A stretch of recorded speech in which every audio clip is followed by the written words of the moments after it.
quedamos ¿no? en la parashá, en lo de la vaca alazana, y estamos viendo algunas cosas interesantes ahí. Consideremos esto, siervo. Yo lo mencioné y lo vuelvo a decir. Hay muchas cosas en la Torá y en las parashás que nos dejan más preguntas que respuestas. Miren, esto de la vaca alazana tiene muchos misterios, la verdad. ¿Sabe por qué? Uno de ellos es que la persona que lo administra se hace inmunda, impura, al rociar el agua que es limpia, que es para purificar. Todas las personas que se involucran en este proceso se hacen inmundas. Todas. Mire, 4. El sacerdote, versículo 19 al 7. 19:7, mire, dice: el sacerdote lavará luego sus vestidos, lavará también su cuerpo con agua y después entrará en el campamento y será inmundo el sacerdote. ¿Hasta cuándo? Hasta la noche. Pero fíjese, el sacerdote no podía ofrecer ni hacer este sacrificio si él mismo estaba inmundo.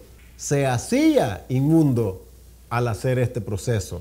Todos los involucrados tenían que estar limpios, pero después del proceso ya quedaban inmundos, contaminados. Mire, el versículo 8, el que prendía el fuego, versículo 8. Asimismo, el que la quemó lavará sus vestidos en agua, también lavará en agua su cuerpo y será inmundo hasta la noche. El versículo nos está diciendo que la persona llegaba a ser inmunda cuando hacía estas cosas. Quiere decir que tenemos que entender, o es sobreentendido, que la persona estaba limpia antes de hacer esto, ¿okay? Y que llegó a ser inmundo al participar o al tocar estas cosas. Luego fíjese el siguiente: el que juntaba las cenizas, el versículo 10. Y el que recogió las cenizas de la vaca lavará sus vestidos y será inmundo hasta la noche. Y será estatuto perpetuo. Ahí está el estatuto, ¿verdad? Pero del principio esta es la ordenanza, es lo mismo. Traducción diferente, pero es la misma palabra, juca. Para los hijos de Israel y para el extranjero que mora entre ellos. O sea que esta ordenanza, esta ley, este estatuto, no era solamente para los hijos de Israel, no era solamente para Judá. Y también dice ahí, ¿para quién? Para el extranjero que mora entre nosotros.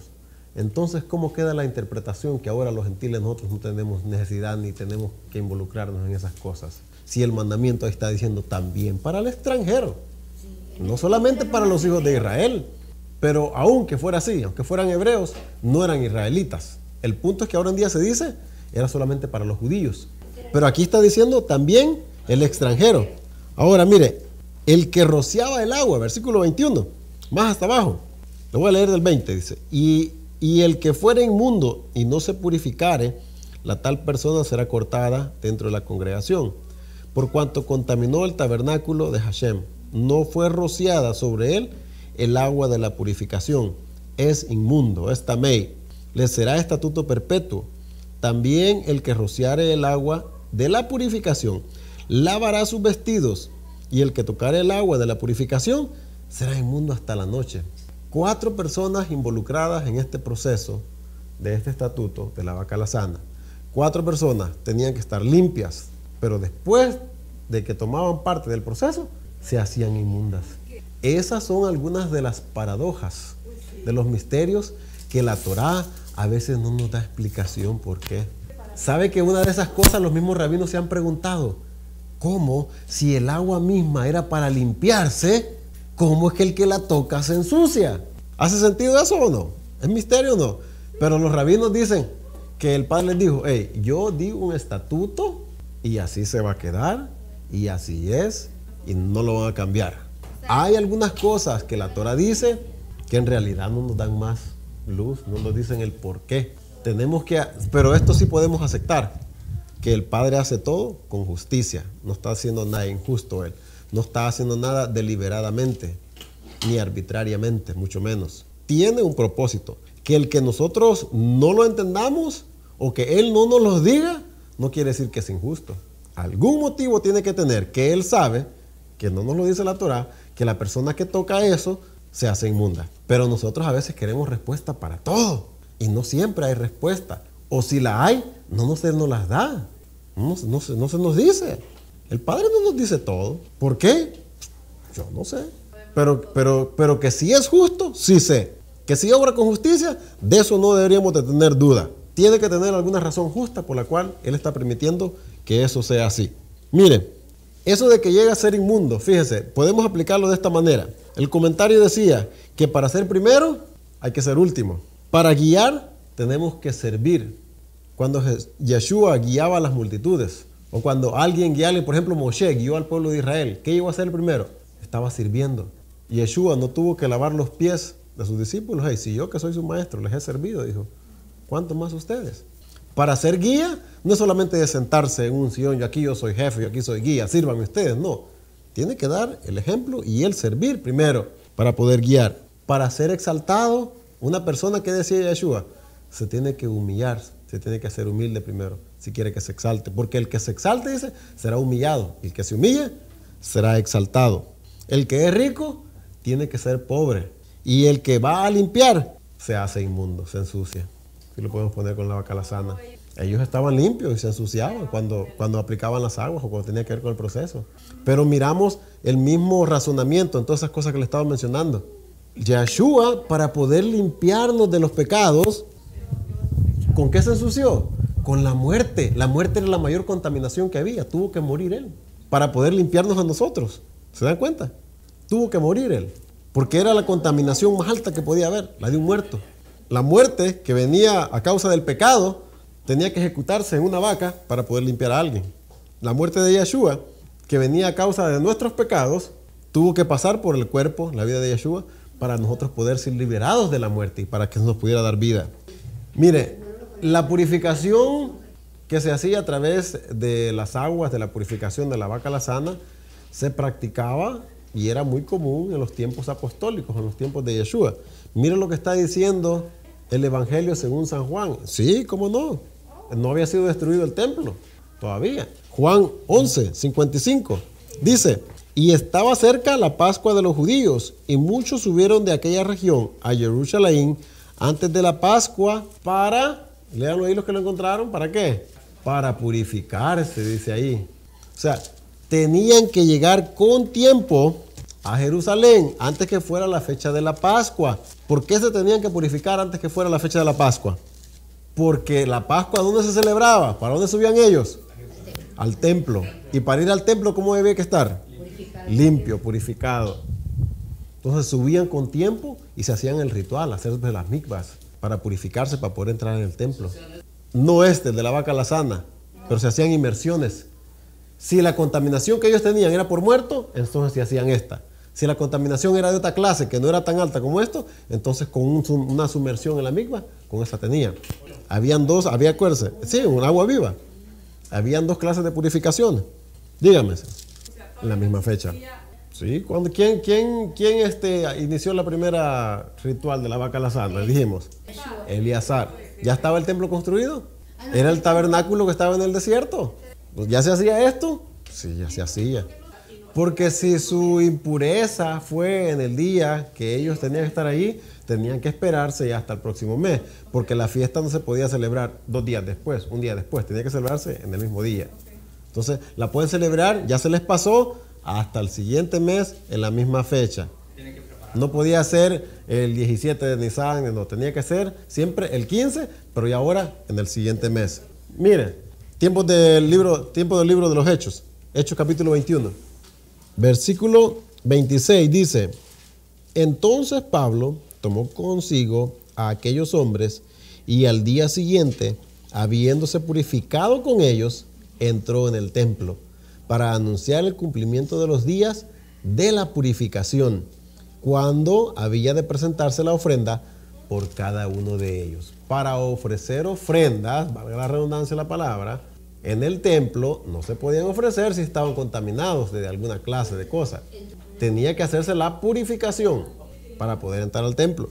Entonces, ¿cuándo fue esto? ¿Cuándo sucedió esto? ¿Antes o después de la muerte de Yeshua? Después de la muerte de Yeshua. ¿Seguían los apóstoles practicando entonces la purificación con la vaca alazana? ¿O otra clase de purificación? Ya sea la porraya viva.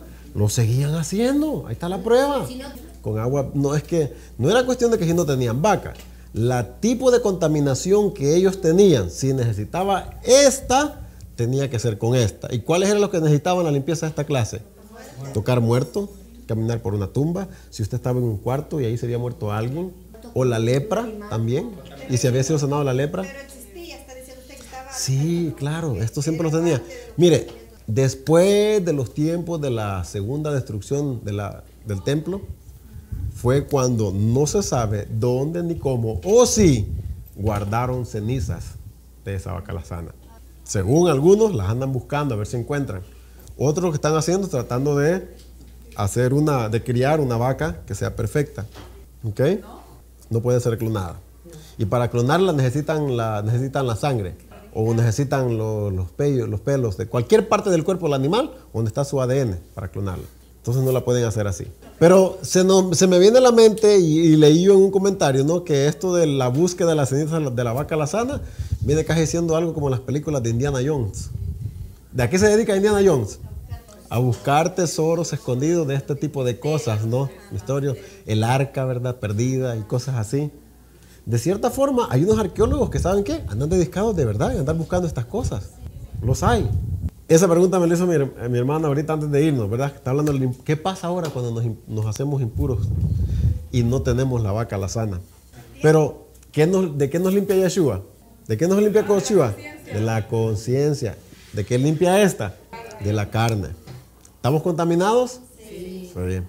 ¿Cuándo va a ser esa? Pero no aplicaba para los muertos, los del río, la de las aguas vivas.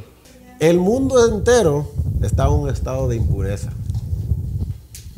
Y los que reconozcan que necesitan limpiarse y que necesitamos hacer eso, lo vamos a poder hacer solamente cuando restablezca el templo, el sacerdocio. Necesitamos conseguir una vaca lazana. Necesitamos tumbar ese domo de rock que está ahí, ¿verdad?, a un lado, tirarle un misil y para empezar a construir. Vamos hasta que venga Yeshua. Hasta que venga Yeshua y se restablezcan los servicios del templo y él ordene la construcción de él. Aparezca la vaca lazana, o que él diga, o que él ordene, porque solamente él ordenándole, aprobándolo, va a decir, ok, aunque una persona no está limpia, como en el caso de Eleazar, ¿verdad?, que no era puro, no era, ¿verdad?, podemos decir, no tamei, pero fue el padre el que aprobó. ¿Saben que ahora en nuestros días, qué es lo que están haciendo ellos? Ellos se están preparando sin creer en que ya vino el Mesías, sin aceptar todas esas cosas. Ellos siguen en su corazón con el deseo de seguir siempre las cosas a través de lo que la ley ha establecido. Y aunque no tengan templo, ellos están buscando cómo hacer una vaca lazana. Aunque no tengan templo, ya tienen todos los utensilios que se van a poner en el templo. Aunque no tengan templo, ya tienen el blueprint de cómo se va a construir. Sí, estoy hablando de ellos, los que no creen en Yeshua. Ya tienen todas esas cosas. Es que miren, la verdad que antes de eso el Padre les va a quitar el velo. La profecía decía, Él los veló. Pero Yeshua les dijo a ellos, de cierto digo, que no me veréis nuevamente hasta que me veáis viniendo en la altura de los cielos, en las nubes, con el esplendor del Padre. Y van a decir ¿qué?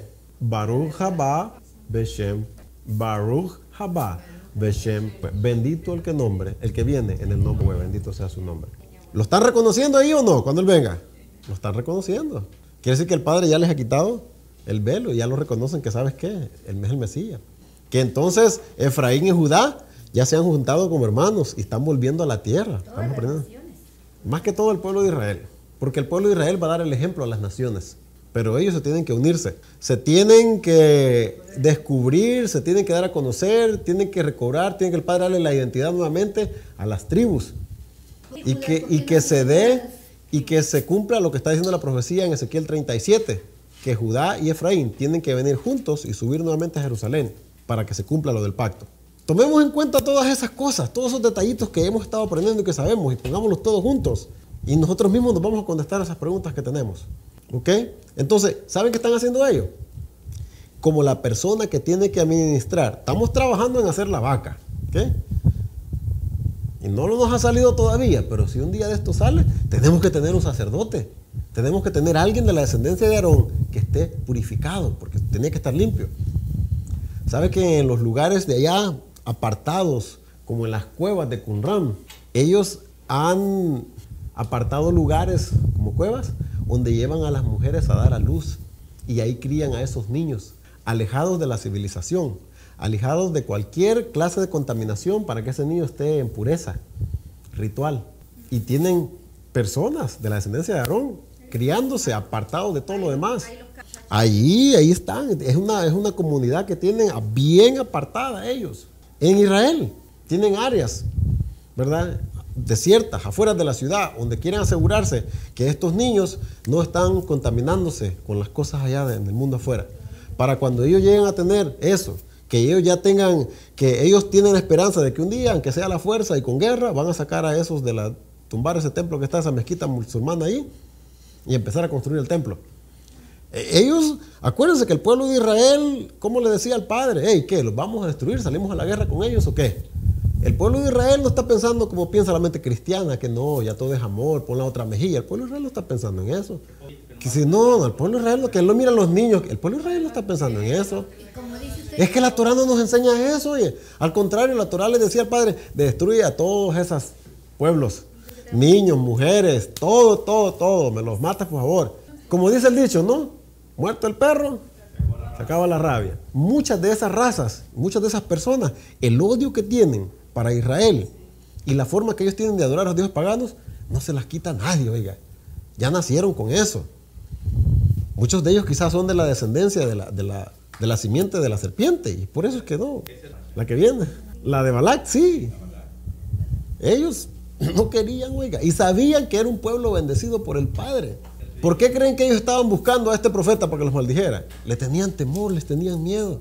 Decía, cuando miraron esa gran multitud, esa gente, ese pueblo de Israel que iba atravesando el cañón, porque donde pasaron ellos eran montañas a un lado y al otro lado, y era el valle así en medio. Y dijeron, este ejército, dijeron, nos va a devorar, busquemos a alguien que sabemos que es profeta y que tiene comunicación con los dioses de ellos para que los maldiga. Ellos creían mucho en esas cosas, ¿eh? Una vez que un profeta y algo maldecía a alguien, sí, no era, pero era profeta, porque el padre de acuerdo tuvo profetas, no todos fueron 100% de Israel. Yo no hago nada sin que antes lo diga a mis siervos los profetas, decía. Sí, Edom no lo dejó pasar. Y esa parte está para allá, pero ahí miramos que, ¿cómo decía aquel dicho? Que las cosas de los padres se siguen dando en los hijos, ¿no? Porque cuando Jacob quiso pasar por ahí y le mandó a decir a Esaú que iba a él allá, ¿cómo vino Esaú? Vino con 400 hombres armados a pelear, y lo único que apaciguó la ira de Edom fueron los regalos que le mandó Jacob de antemano, ¿eh? Y que le dijo, sí, no te metas con él, déjalo tranquilo, porque si no fuera por eso, Esaú iba a destruirlo. En realidad Esaú iba, la verdad, a darle espada a su hermano y a su descendencia. A Esaú no le había pasado de que él le había quitado la primogenitura, cuando fue él mismo el que se la cedió, ¿verdad? Pero le ablandó, ¿verdad?, el corazón, los regalos que en realidad que le mandaba a su hermano, y ver la humildad que su hermano tuvo, que se le presentó como siervo, y soy tu siervo. No los quiso, pero se los aceptó, pero sí se los aceptó. Sí se los aceptó. Okay, entonces están tratando de preparar y están creciendo a niños, ¿verdad?, que se críen en un estado de pureza ritual, para que cuando se lleguen a dar estas cosas, cuando aparezca la vaca y cuando ellos sepan que ya pueden construir el templo, ya tienen los instrumentos, tenemos a alguien también de la descendencia de Aarón para que lo administre, porque ellos saben que una persona inmunda no puede ofrecer. Hay esos grupos, los hay, sí. Entonces vemos que ellos están tomando cartas en el asunto, que ellos se están preparando, porque ellos sí tienen fe, oiga, tienen esperanza que el Padre va a actuar por ellos a su debido momento y que va a enviar un Mesías. Que no reconocieron al Mesías la primera vez que vino es otra cosa, pero sí saben de que hay un Mesías redentor, que va a venir un Mesías redentor. Ellos siguen en sus cantos y en sus cosas diciendo el Mesías, que va a venir el Mesías, va a venir el Mesías. Ellos nunca han dejado de creer en un Mesías. El problema de ellos no es que no crean en un Mesías, que no creyeron en Yeshua como el Mesías, es otra cosa. Pero ellos siguen creyendo que va a venir un Mesías, porque ellos no descartan las profecías de Zacarías y todas esas, de todos los profetas, de los salmos que habla que va a venir un redentor, que va a venir un goeado. Ellos siguen creyendo en esas cosas, ¿ok? Entonces, mire, les digo nuevamente, es un misterio esto que envuelve lo de la vaca alazana, ¿verdad? No está fácil, por más que le queramos explicar y todo, por qué es que las personas ahí envueltas se contaminan. Por ejemplo, mire, una de las cosas que enseña esto es que la persona se rociaba al tercer día. Era un proceso de 7 días, pero en el tercero se tenía que purificar. ¿Qué sabemos nosotros del tercer día? ¿Qué es lo que significa el tercer día? Pero ¿de a dónde saca él eso de los 3 días? ¿De a dónde lo saca? ¿Es nuevo invento? ¿De a dónde sale esa? ¿A dónde dice que la Torá o que los profetas hacían alusión de que en el tercer día se volvía a la vida? Mire, aquí la misma Parashá nos está dando la alusión, que al tercer día se purificaba ¿para qué? Para limpiarse de muerte. O sea, se volvía a la vida. Pero miren lo que dice también Oseas 6:2. Oseas, que vamos a Oseas. ¿Qué está diciendo Oseas? Pero ¿qué es lo que me da más la respuesta? En el tercer día que estamos hablando del tercer día, ¿verdad? Nos resucitará, nos volverá a dar vida. ¿De dónde entonces entiende y explica en el Nuevo Testamento Yeshua o los apóstoles de que era el tercer día que venía la resurrección? De la purificación de la boca alazana, que al tercer día se purificaba para vida y quitaba la muerte. Y Oseas por eso lo está diciendo también. En el tercer día nos va a resucitar. En el tercer día nos va a dar vida. Acuérdense que las ofrendas de paz, después del tercer día, si no se comían, ¿qué se hacían? Se tenían que quemar. Porque después del tercer día, la vida desaparecía. ¿Qué pasa con la vida después del tercer día? Cuando una persona muere, se empieza a descomponer. La muerte empieza a hacer su efecto en la carne. Saben que los sabios enseñaban, y veníamos comentando eso ahora, no, ya se los he dicho antes, de que el alma abandona el cuerpo hasta después del tercer día. La lamentación que se hace por un muerto en el tercer día es cuando más lamentación se hace, porque es ahí que verdaderamente el espíritu se retira por completo, el alma se retira por completo del cuerpo. Mire, decían ellos, por 3 días el espíritu vaga cerca de la tumba. Se los voy a leer literalmente, como ellos dicen en el Talmud. Se llama Génesis Rabá, en el capítulo 100, versículo 7, decían ellos, la lamentación por un muerto es más alta en el tercer día. Por 3 días el espíritu vaga cerca de la tumba, divagando si podría retornar al cuerpo o no. Pero cuando mira que el rostro se desfigura, entonces ya no merodea más, pero deja el cuerpo solo. Génesis Rabá, capítulo 100, versículo 7, Talmud. Entonces, ¿tendrá algo de cierto eso de que el alma, el espíritu anda divagando? ¿Será cierto entonces que hay muchas experiencias personales de que la gente cuenta que se salieron su cuerpo y se podían mirar el cuerpo y que pero ellos se lo miraban? ¿Cuántas veces hemos visto en la televisión programas y experiencias acerca de eso? Entonces, no son cuentos de la gente, ¿verdad? El hecho que a nosotros no nos haya pasado no quiere decir que no es cierto, y no deberíamos de ser incrédulos de esas cosas, porque las mismas escrituras nos están dando, y los rabinos aún dicen, hey, hasta el tercer día el espíritu se va completamente. Anda queriendo volver, no se quiere retirar. ¿Por qué? Porque el espíritu y el cuerpo es una unión. Este cuerpo sin espíritu es un simple envase. El espíritu sin este cuerpo tampoco se siente como desnudo. Son el uno para el otro. Una alusión como lo que es el matrimonio, ¿no? La mujer y el hombre se unen para hacer una sola carne. El espíritu y el cuerpo están unidos. Cuando se separan, uno se descompone y el otro como que gime, como que lamenta, ya no estoy en mi cuerpo. Las personas que están en estado de coma, tendido en la cama. Mire, es esa la razón porque los primeros milagros de Yeshua cuando resucitó a 2 jóvenes, verán, no fueron prueba suficientemente fuerte para ellos para creer que él es el que le había devuelto la vida a estos jóvenes, al hijo de la viuda de, ¿verdad? No, esa fue la última, ¿ok? Iba a un entierro por el camino y él vio que la señora era su único hijo y era viuda, y el único hijo que tenía, y se lo resucitó. Y la otra niña que estaba en un cuarto, ya la tenían ahí, Talita Kumi, que le dice, pues, ¿verdad? ¿Sabe que la niña duerme solamente? Y se reían de él porque decía que estaba durmiendo. Ellos ya sabían que estaba muerta. Entonces, estos muertos no tenían 3 días todavía. Había sido ese mismo día que él les devolvió la vida. Porque miren, en el judaísmo, en las tradiciones del judaísmo, a la gente no le sacan las tripas y las están velando ahí por 1, 2, 3 días como hacemos ahora en día en las costumbres. La gente simplemente los lavaban, los velaban esa noche que murió, ese día que murió, y al siguiente día ya los enterraban. El siguiente día se entierran. No los andan preparando para nada. Porque la persona empieza a oler mal, ¿hasta cuándo? Hasta el 4.º día, cuando empieza la descomposición de la carne. Cuando ya el espíritu ya lo abandona. Por eso que está diciendo los rabinos. El espíritu anda merodeando ahí, viendo, ¿vuelvo o no vuelvo al cuerpo? Cuando ya mira que el rostro se desfigura, ¿cuándo se desfigura el rostro? Al 4.º día. Cuando se empieza a descomponer, dice, no, pues ya no puedo volver a ti. Ustedes sabían de que también se han contado experiencias, ustedes que son mayores que mí, que han abierto las tumbas y se han encontrado a la gente con la cara que se raya. ¿Sabe por qué se raya? Por falta de oxígeno. porque se han dado vuelta, porque volvieron a la vida, pero ya no podían salir, ya los tenían enterrados ahí en un sarcófago y con tierra. Estas personas que ya, ustedes ahorita estaban hablando, ¿no? Él estaba mencionando ahorita de que personas que lo llevan a intensive care, cuidado intensivo, que saben que se murió. ¿Cómo enseña la máquina cuando la persona ya no latió el corazón? Una raya. ¿Los pueden volver a la vida? ¿O los vuelven a la vida ahora en día? Sí. ¿Cómo? ¡Ta! Eléctricos. Qué curioso, ¿verdad? Que la electricidad, que nosotros somos cuerpos con energía eléctrica y hay que darle electricidad al cuerpo para que el espíritu vuelva. ¿Por qué tiene que ser antitorácico?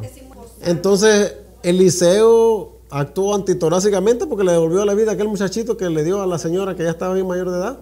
¿Se recuerdan? La señora cada vez que pasaba, él le preparaba un cuarto y le decía, ¿sabes qué? Este muchacho, la Sulamita, ¿qué? Este es un profeta. También no tienen ya pulso ni nada. Nada, y se les da respiración de boca a boca, se les saca el agua para que vuelvan a la vida. No es antitorá nada de eso. Devolverle la vida a una persona, al contrario. Matarla es antitorácico. Devolverle la vida, ¿por qué va a ser antitora? No. Mire, si ya, como usted menciona, qué bueno que sea, si ya le llegó su tiempo, no importa lo que haga, ya se fue. Si todavía no es su tiempo y usted trate de hacer lo que tenga que hacer y si la persona revivió, entonces no era su tiempo. Pero nosotros tenemos que hacer lo que esté a nuestro alcance por volver a la vida. ¿Quién se quiere morir? Dígame. Yo no me quiero morir. Yo sé que un día me voy a morir, pero yo no me quiero morir. ¿Quién se quiere morir? Mire, agarre una plancha caliente y agárrela con la mano y tóquela así. ¿La va a poner su mano ahí o qué va a hacer usted? ¿Qué va a hacer usted? Va a retirar su mano automáticamente por instinto, sin que nadie se lo diga, aunque no lo piensa. Son milésimas de segundo que usted toca lo caliente. ¿Por qué? Es el instinto de conservación de la vida. El cuerpo no se quiere morir. Si es que la muerte es una maldición por la transgresión de los mandamientos. ¿Qué podemos hacer? ¿Ah? Sí, pero pues nosotros tenemos una esperanza. Tenemos la esperanza en que Yeshua a su debido tiempo, cuando el Padre así lo permita, va a devolvernos a la vida. Lo que está diciendo aquí Oseas es una esperanza para la resurrección. Lo que Oseas está diciendo es una esperanza para la resurrección. Ahora, Yeshua resucita obviamente al tercer día. Y lo que se aplica para dar testimonio de que se esperaba de antemano que Él resucitara en ese día es la profecía aquí que está dando Oseas y también la de Salmos capítulo 16, ¿se recuerdan cuando vimos que dijo, no dejarás mi alma que se caiga en el Hades? ¿Se acuerdan que hablamos del Hades, del Seol? Capítulo 16, ese es como el penúltimo versículo, antes de terminar el Salmo. Versículo creo que es 8 o 9. Ya les dije yo que no soy muy bueno para los números de teléfono. El rocío de las aguas de la vaca lazana no solamente era al tercer día, también se hacía otro segundo. ¿Cuándo se hacía? El otro rocío, eran dos rocíos. En el séptimo día. Ahora, ¿qué hace alusión el séptimo día? Sí, pero algo más. ¿De qué se trata el tercer día? ¿Dar qué? ¿Qué es vida? La redención del cuerpo, ¿verdad? La redención de la muerte. Entonces, si se rociaba en el séptimo día, ¿qué nos está diciendo? Y esa era la última rociación, ¿no? ¿A qué está dando alusión entonces eso? A la redención final. Pues sí. A la redención final. Porque es en el séptimo milenio, como están diciendo, es que vamos a ser redimidos ya completamente. ¿Aló? No es lo mismo saber las cosas como que explicarlas o enseñarlas.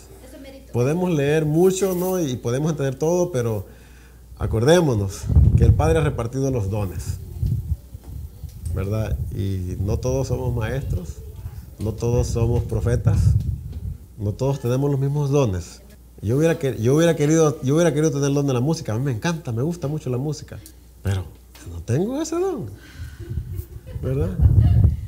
La victoria final. Mire cómo Pablo hace alusión a esas cosas en 1 de Corintios, capítulo 15. Ahora podemos entender, cuando leemos lo que Pablo está diciendo, a la luz de lo que estamos entendiendo de cómo se volvía la vida, cómo se daba la vida cuando la persona era purificada. 54 y 55 decía: y cuando esto corruptible se haya vestido de incorrupción y esto mortal se haya vestido de inmortalidad, entonces se cumplirá la palabra que está escrita: sorbida es la muerte en victoria. ¿Dónde está, oh muerte, tu aguijón? ¿Dónde, oh sepulcro, tu victoria? ¿A qué está haciendo alusión Pablo cuando está diciendo eso? ¿Es una teología y un invento nuevo del hermano Pablito? ¿O es algo que él sabe de los profetas? ¿Qué? Díganme, ¿dónde decía él eso? ¿Dónde decía eso? Porque está diciendo, se cumplirá la palabra escrita. Fíjate, está diciendo, lo que ya está escrito se va a cumplir. Isaías 25:8. Voy a leer desde el versículo 7. Bueno, el 6, ¿ok? Y Hashem de los ejércitos hará en este monte a todos los pueblos banquete de manjares suculentos, banquete de vinos refinados, de gruesos tuétanos y de vinos purificados. Y destruirá en este monte la cubierta con que están cubiertos todos los pueblos y el velo que envuelve a todas las naciones. Destruirá a la muerte para siempre y enjugará Hashem Adonai toda lágrima de todos los rostros y quitará la afrenta de su pueblo de toda la tierra, porque Hashem lo ha dicho. Y se dirá en aquel día, he aquí, este es nuestro Elohim, le hemos esperado y él nos salvará. Este es Hashem, a quien hemos esperado. Nos gozaremos y nos alegraremos en su salvación. Yo en alguna ocasión les comenté que la salvación es una forma de referirse a la resurrección, porque se vuelve a la vida, la salvación. Cuando hablamos de salvación, ¿de qué hablamos? De vida eterna, ¿no? De vida eterna. Y para tener vida eterna hay que resucitar.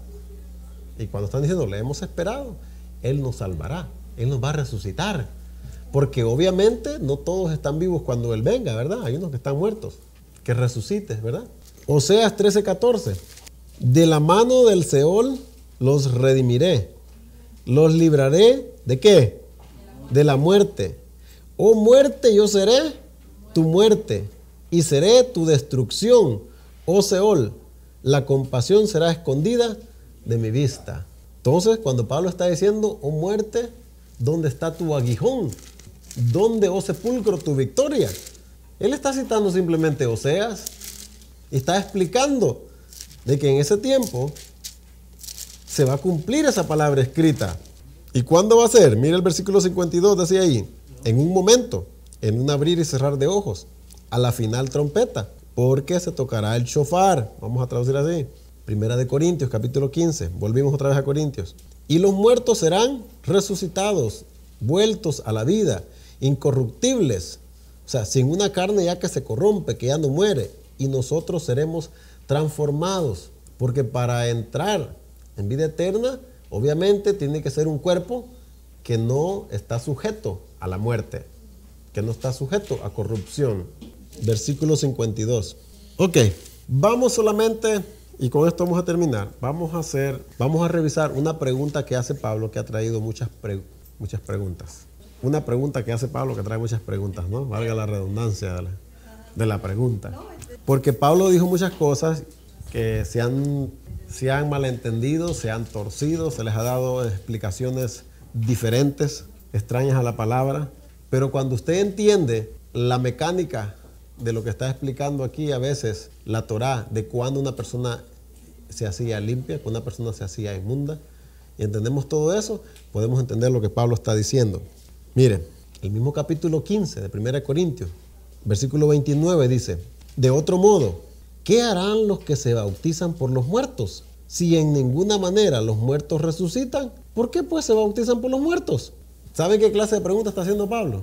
Es una pregunta retórica. ¿Saben lo que es la retórica? ¿Saben qué es una pregunta retórica? Una pregunta en la cual, si usted entiende de lo que se está hablando, la misma pregunta le está dando la respuesta. Y si estas personas, las que él está hablando, son conocedoras de la Torá, él les está haciendo recordatorio.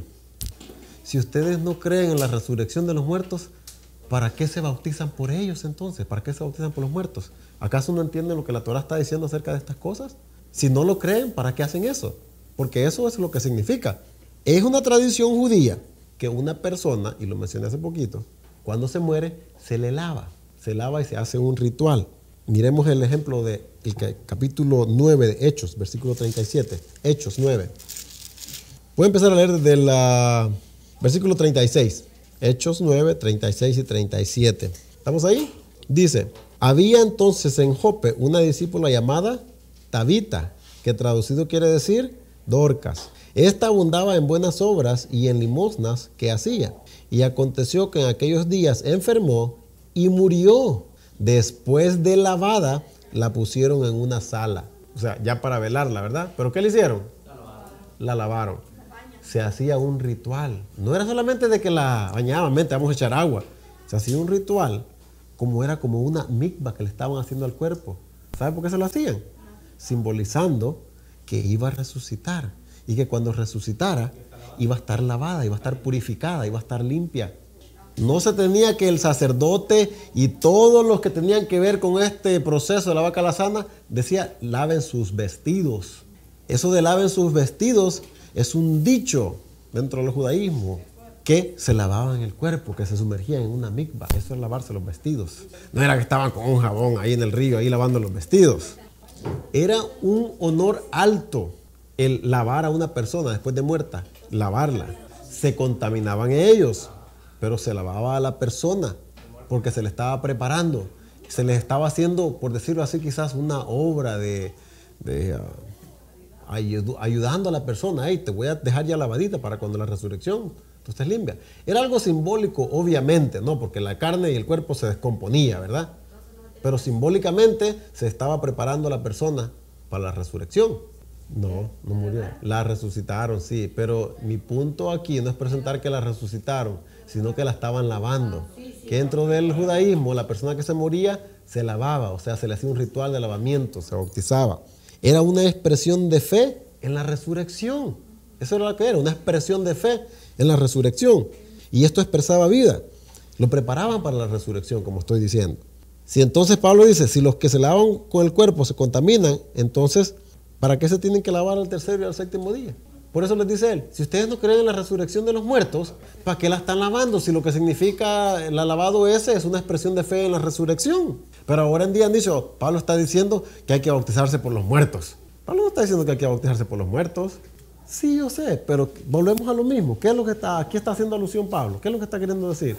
Si cuando ustedes lavan un cuerpo, lo que están simbolizando, y es una expresión de fe de que esa persona va a resucitar, entonces, ¿para qué se están bautizando por ellos? Porque después de que se contaminaban ellos, obviamente ellos mismos llegaban a contaminarse al tocar a la persona muerta, ¿no? Tenían que lavarse también por el muerto que habían tocado. ¿No es más fácil entender así lo que Pablo está diciendo cuando conocemos lo que la Torá está hablando de estas purificaciones? ¿Sí o no? Pero si lo miramos al revés, ¿le encontramos o no le encontramos? No se le encuentra si lo mira al revés. Vaya primero a la Torá para que entienda lo que está pasando ahí y por qué se hacían esas cosas. Y entonces va a entender lo que Pablo está diciendo.